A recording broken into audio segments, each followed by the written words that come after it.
Coucou tout le monde. Alors aujourd'hui je vais faire une recette de shampoing solide mais pour une personne qui a un problème de dermatite séborrhée au niveau du cuir chevelu. Donc j'ai fait des recherches par rapport aux poudres ayurvédiques. J'espère que cela va l'aider. Voilà, donc là je vais vous expliquer un petit peu tout ce que je vais mettre et un peu les propriétés des poudres que j'ai choisies. Donc j'ai choisi pour commencer la poudre de cidre qu'on a ici.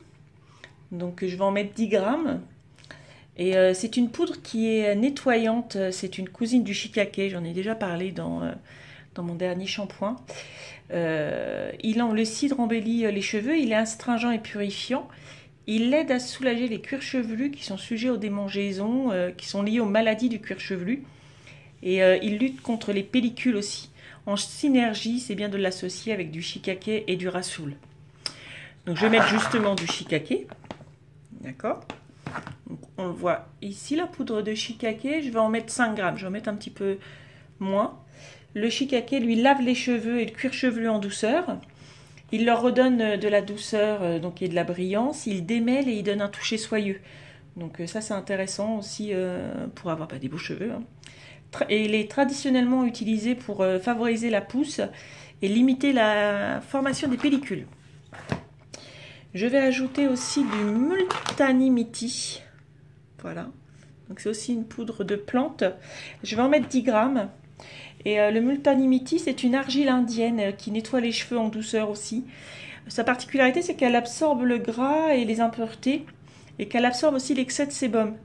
Ça, c'est intéressant dans le cadre d'une dermatite séborrhée puisque la dermatite s'aggrave et sort souvent justement sur tous les endroits où la peau est grasse.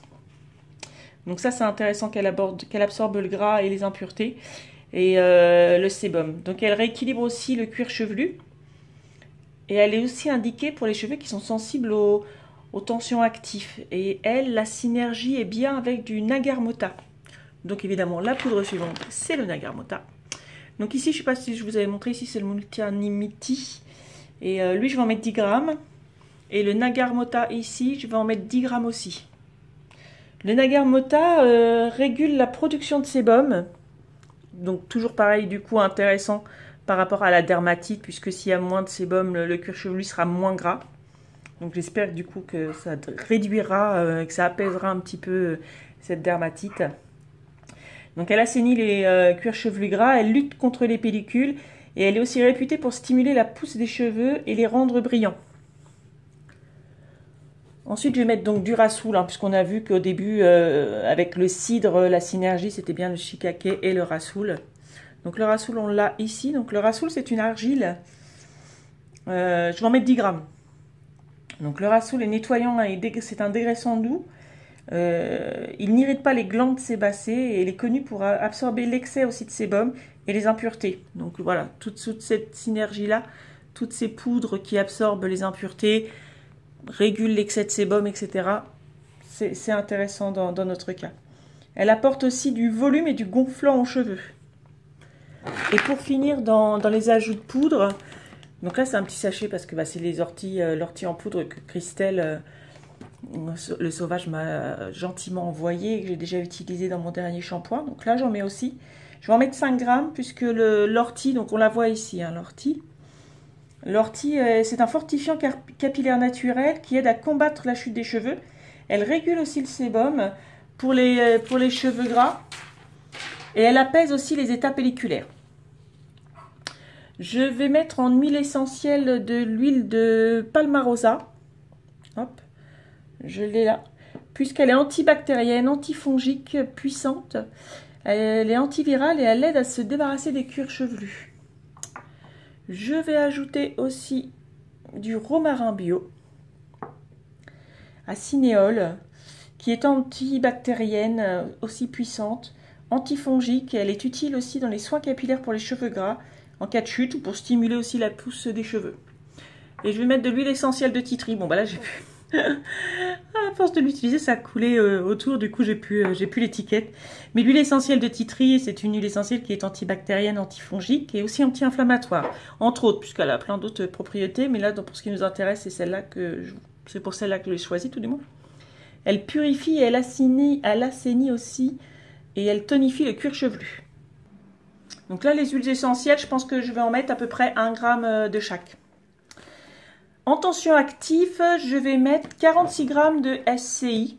Donc on le voit ici, hein, ça fait des petites granules. Donc le SCI, c'est un tension actif qui est dérivé de l'huile de coco, qui est très bien toléré par la peau. Il s'utilise pour adoucir les formules de shampoing solide et ça apporte en même temps une mousse riche et crémeuse. Je vais ajouter aussi 10 grammes, là on voit la poudre toute fine de SLSA, hein, on le voit ici, SLSA, en tension actif. Donc le SLSA, c'est aussi un dérivé de l'huile de coco et qui a un excellent pouvoir moussant et ça en fait un ingrédient très apprécié dans les barres de shampoing, les barres de douche, tout ça. Il produit une mousse qui est très très riche et abondante et elle est très bien tolérée par la peau et il est biodégradable.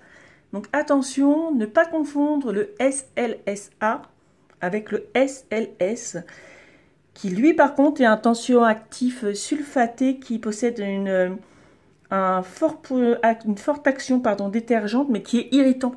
Donc lui par contre, le SLS, on évite de l'utiliser.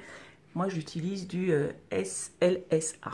Voilà, enfin, encore une fois, hein, je vous disais comme la dernière fois, vous utilisez ou pas.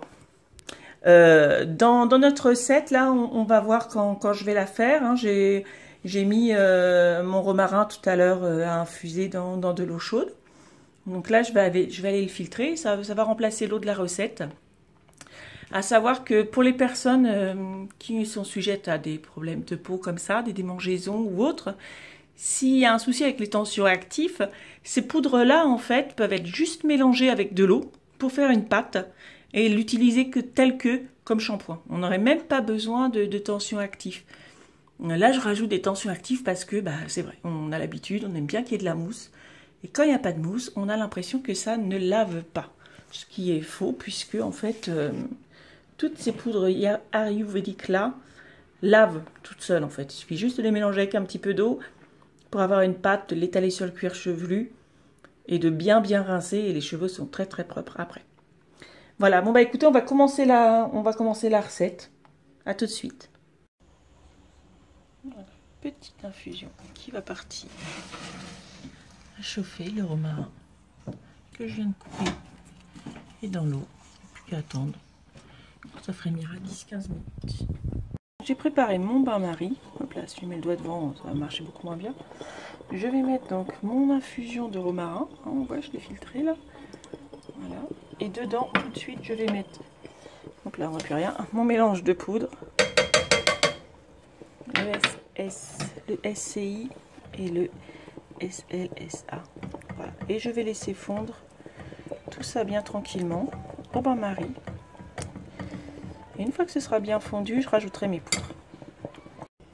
Et là on voit que ça commence à bien fondre, mais il y a encore des petites granules, hein. On les voit sur la spatule. Du coup, je vais laisser fondre encore. Habituellement, je mets des huiles végétales dedans. Mais comme on a vu tout à l'heure, la dermatite séborrhée, en fait, se développe plus dans le gras. Du coup, pour une fois, je vais le faire sans huile du tout. Juste avec de l'eau. Bon, je pense que ça devrait le faire aussi, mais au moins, je nourrirai pas... En fait, la dermatite séborrhée, c'est un champignon, donc du coup, voilà. Je ne lui donnerai pas du bon beurre à manger pour proliférer un peu plus à ce champignon. Donc avec de l'eau, je pense que ce sera plus efficace. Je vais continuer de le laisser fondre encore bien, mes granules, avant d'ajouter mes poudres. Voilà, donc là, on est bien. Du coup, je vais pouvoir mélanger mes poudres. Hop là, si je le fais tout tomber... ça va marcher beaucoup moins bien. J'en ai vu chouïa. Voilà. Ok, donc j'amalgame bien le tout. Pour que tout soit bien mélangé. Si jamais c'est trop épais, comme il me reste beaucoup d'infusion de romarin, Moi, je rajouterai un petit peu d'infusion de romarin pour avoir une pâte bien homogène. Et que tout soit bien mélangé. Donc on va y aller doucement parce que on va éviter de respirer toutes les poudres. Hein. Quand même. Donc voilà, on mélange bien. On met pas les huiles essentielles tout de suite. Les huiles essentielles, on les rajoutera vraiment que hors du feu. Donc là, je vais rajouter un petit peu d'infusion. Bon, j'en avais fait beaucoup. Hein. J'en avais fait beaucoup. Donc là, je vais en rajouter au pifomètre. Je suis la reine du pifomètre. Voilà, hop, un petit chouïa. Et je vais y aller petit à petit comme ça, jusqu'à ce que ça ait la consistance souhaitée. J'ai eu la main lourde sur mon infusion, c'est ça. Quand on travaille beaucoup au pifomètre, on a la main lourde. Bon, c'est pas grave. Je vais la laisser sécher. J'adore cette couleur sympathique que fait l'ortie. Oh, ça donne pas spécialement envie de le mettre sur les cheveux. J'avoue, mais bon, c'est pas grave. Donc là, je vais le laisser sécher tranquillement. Je vais laisser l'eau s'évaporer. Et puis, je vous montre juste avant de le mettre en moule. Bien, donc on a à peu près cette consistance-là. On a un beau verre. Et encore, vous échappez à l'odeur. Voilà, bon, c'est un peu spécial, mais il faut aimer. Mais bon, le principal, c'est que ce soit efficace. Maintenant, je vais remplir mes moules.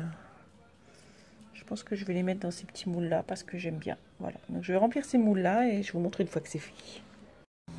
Et voilà, ça y est.